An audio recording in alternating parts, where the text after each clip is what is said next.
பிறகுது. தன்னோட மருமகன் மேல நம்ம ஹீரோவா இருக்கக்கூடிய சூரிய வந்துட்டு பாத்தீங்கன்னா அதீத பாசமா இருக்காரு. அது மட்டும் இல்லாம அவர் பண்ணக்கூடிய எல்லா சேட்டைக்கும் நம்ம ஹீரோ வந்துட்டு சப்போர்ட்டாகவும் இருக்கிறாரு. இப்படி இருக்கிற சூழ்நிலையில தான் நம்ம ஹீரோவோட அக்காவுக்கு பிரசவம் பார்த்தாங்கல்ல ஒரு ஹாஸ்பிட்டல், அங்கேயே அவங்களோட அக்காவுக்கு பிரசவம் பார்த்த டாக்டரே வந்துட்டு பாத்தீங்கன்னா நம்ம ஹீரோ வந்துட்டு மேரேஜும் பண்ணிக்கிறாரு.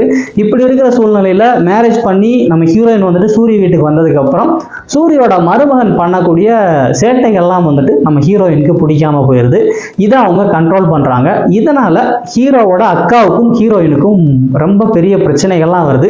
இந்த பிரச்சனைகள்ல இருந்து அந்த ஃபேமிலி அஃபெக்ட் ஆகாம எப்படி ஹீரோ காப்பாற்றி கொண்டு போறாரு அப்படிங்கிறதான் இந்த படத்தோட ஸ்டோரியா இருக்குது. இது முழுக்க முழுக்க குடும்பங்கள் பார்க்கக்கூடிய ஒரு குடும்பம் சார்ந்த சினிமா அப்படின்னே சொல்லலாம். இந்த படத்தோட ஹீரோவா இருக்கக்கூடிய சூரிய அவர்களை பத்தி சொல்லணும் அப்படின்னா, இவர் தன்னோட சினிமா வாழ்க்கையை வந்துட்டு ஒரு காமெடியனா தான் ஸ்டார்ட் பண்ணாரு. இப்படி இருந்தாலும்